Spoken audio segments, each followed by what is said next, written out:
गाड़ी के अंदर की खामोशी चुभ रही थी। ऐसी खामोशी जो किसी भारी कोषण के नीचे दबे डर जैसी लगती है। मेरी उंगलियां उस स्टीयरिंग पर इतनी कसकर जमी थीं कि उंगलियों के पोर सफेद पड़ चुके थे। बगल में एलेनी बैठी थी, सीधी, अकड़ी हुई। उसकी गोद में कॉफी से दागदार स्केचबुक थी, जिसे वो ऐसे थामे थी जैसे वही उसे हकीकत से बांधे रखे। किताब उसके हाथों में बोझिल लग रही थी, जैसे हर पन्ना उसकी किसी अधूरी सच्चाई का वजन लिए हो। बाहर एथेंस पीछे छूट रहा था। पुराने संगमरमर के खंडहर और शीशे की नई इमारतें एक साथ खड़े होकर जैसे समय के दो सिरों को जोड़ रही थीं। वो शहर था, पर आईना भी, हमारे अतीत और वर्तमान का। एलेनी खिड़की के बाहर देख रही थी, पर उसकी निगाहें कहीं और थीं, किसी बहुत दूर, बहुत पुराने पल में। जब मैंने गाड़ी एक आधुनिक क्लिनिक के सामने रोकी, उसकी आंखें चौड़ी हो गईं। सामने की इमारत चिकनी, सफेद और लगभग निर्जीव, पुराने शहर के बीचों बीच किसी और दुनिया का हिस्सा लग रही थी। हम कहाँ हैं? ये तो कैंपस का रास्ता नहीं है। उसने पूछा।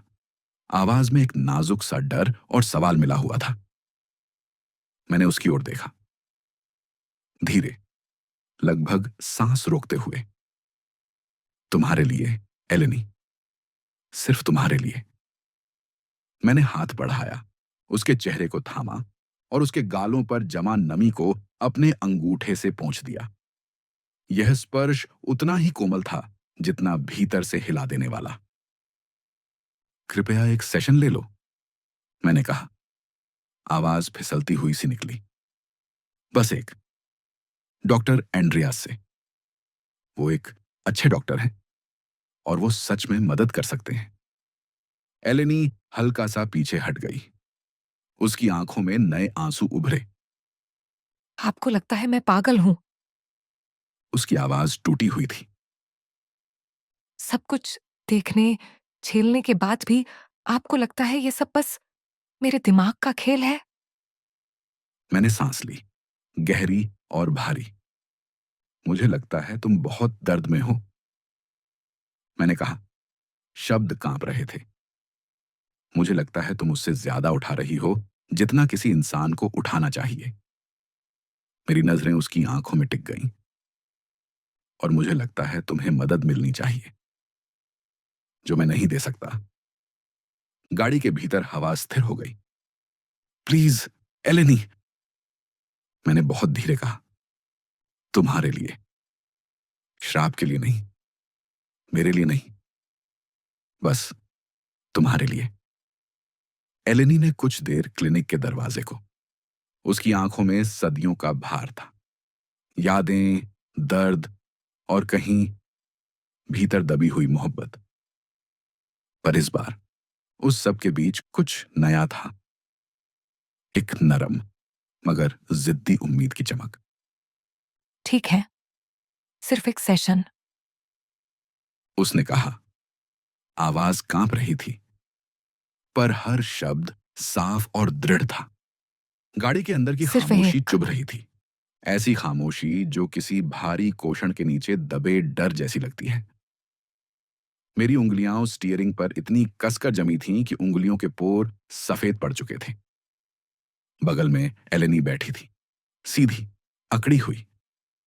उसकी गोद में कॉफी से दागदार स्केचबुक थी, जिसे वो ऐसे थामे थी जैसे वही उसे हकीकत से बांधे रखे। किताब उसके हाथों में बोझिल लग रही थी, जैसे हर पन्ना उसकी किसी अधूरी सच्चाई का वजन लिए हो। बाहर एथेंस पीछे छूट रहा था।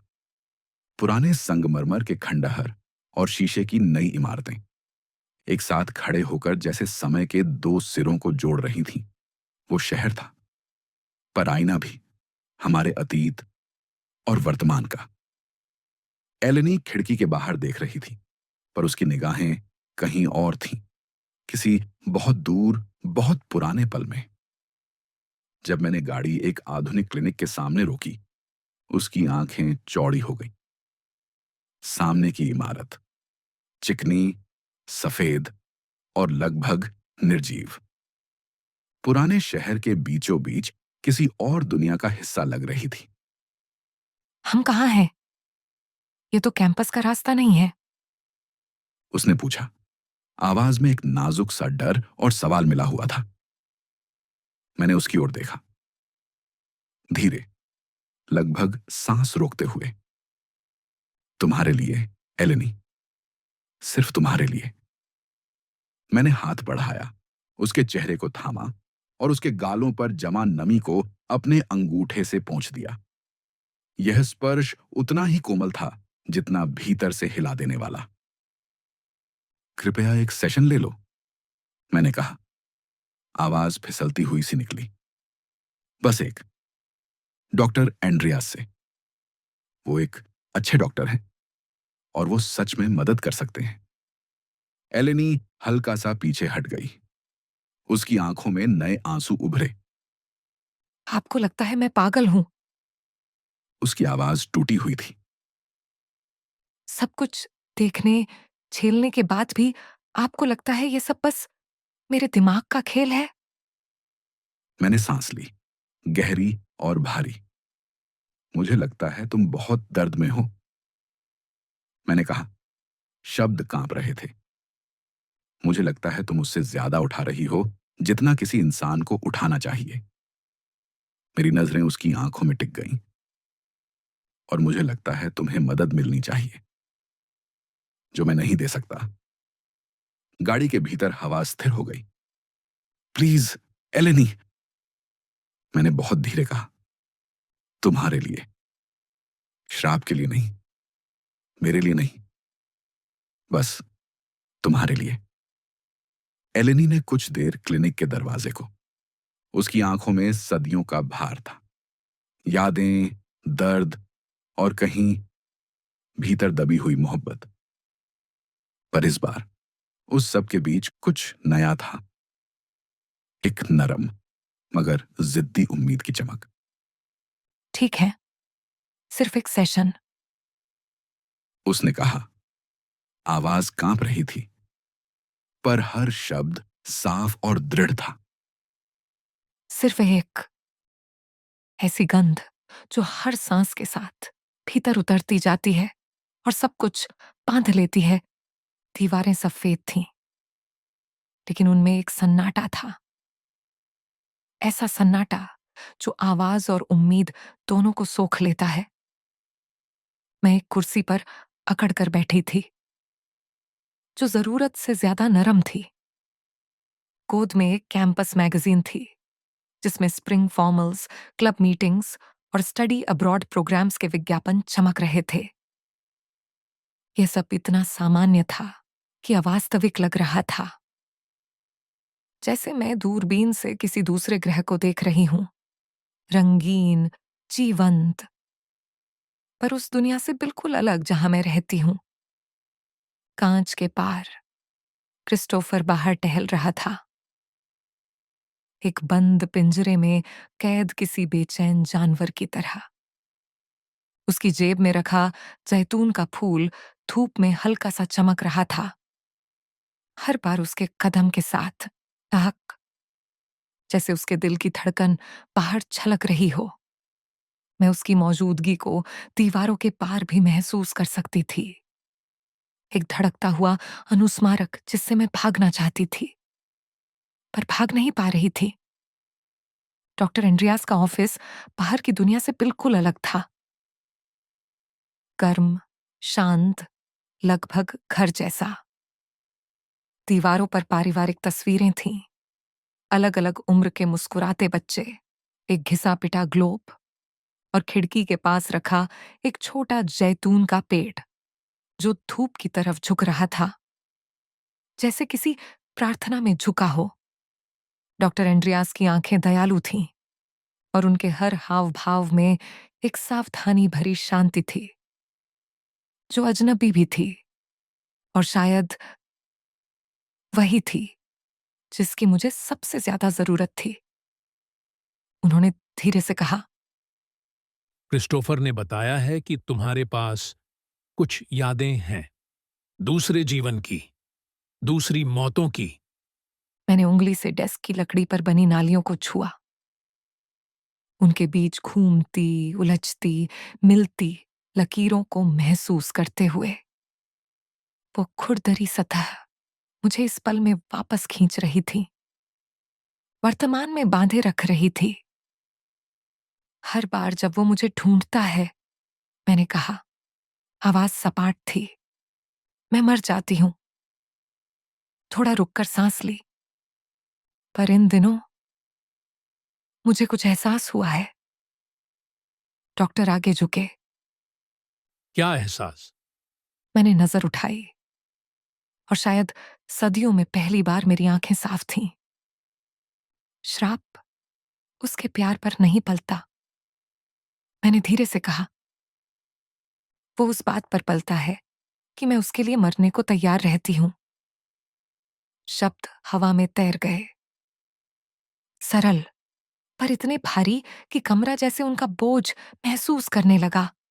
मुझे लगा कहीं भीतर कोई पुराना ताला क्लिक हुआ है, और मैंने पहली बार भीतर की जंजीर हिलती सुनी।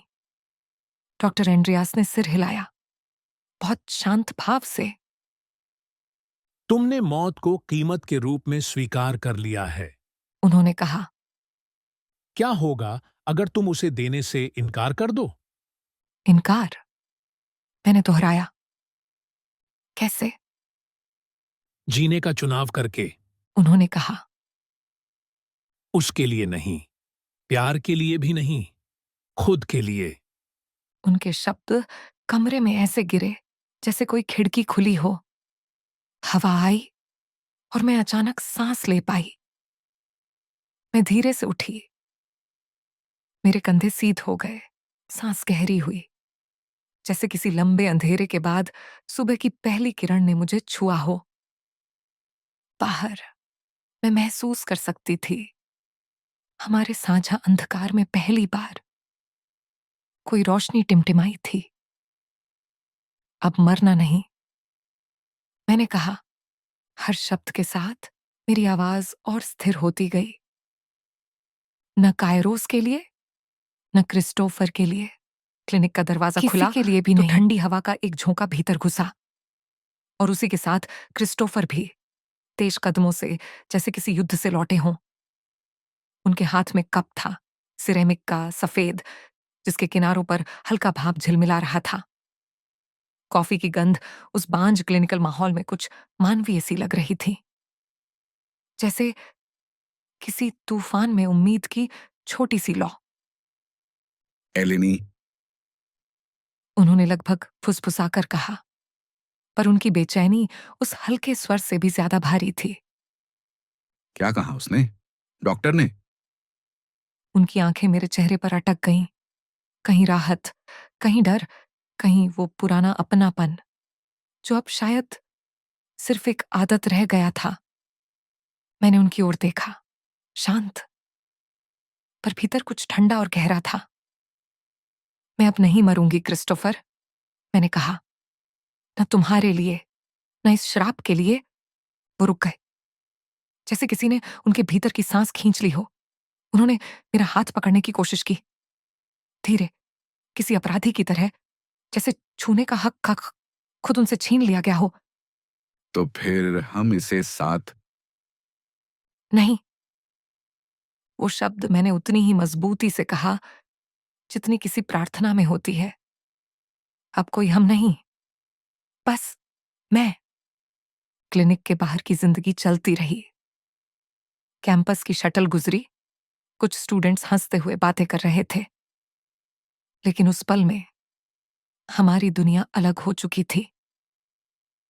हम दोनों उस भीड़ से बहुत दूर, अपने ही अतीत की राख में खड़े थे। मैं किसी से प्यार नहीं करती क्रिस्टोफर, मैंने कहा, हर शब्द जैसे धीरे धीरे पत्थर बनता जा रहा था। मुझे बस जीना है, अपनी जिंदगी, अपनी खुद की शर्तों पर। उनकी आंखों में कुछ टूटा, जैसे किसी प्राचीन मंदिर का पत्थर दरक गया हो। एलेनी, मैं तुम्हारी परवाह करता हूं। मैं बस अगर सच में करते हो मैंने बीच में कहा, तुम मुझसे दूर रहो। उनके हाथ कांप गए।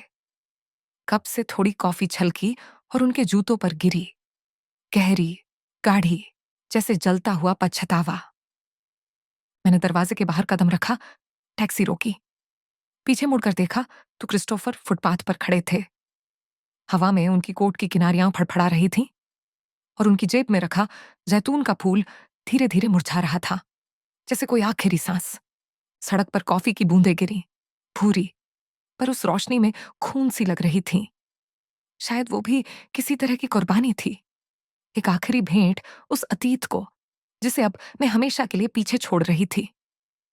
टैक्सी आगे बढ़ी और शीशे में मैंने देखा क्रिस्टोफर वहीं खड़े थे, ठंडे कप को थामे हुए। उनकी आंखों में सिर्फ एक सवाल बचा था, क्या यही मुक्ति है, हेलेनी, या बस एक और जन्म का इंतजार? टैक्सी की ठंडी लेदर सीट मेरी त्वचा से चिपक गई। उसका स्पर्श सख्त लेकिन अजीब तरह से सुकून भरा। बाहर शहर अपनी रफ्तार में भाग रहा था। हॉर्न, ट्रैफिक, किसी सड़क किनारे गिटार बजाता लड़का, कोई बच्चा हंस रहा था। सब आवाजें जैसे किसी और दुनिया से आ रही हों, धुंधली, पानी के नीचे की तरह। शायद यही आजादी थी, शायद यही जीना था। और बहुत बहुत समय बाद मुझे लगा कि मैं अब डर के बिना अपनी कहानी खुद लिख सकती हूं।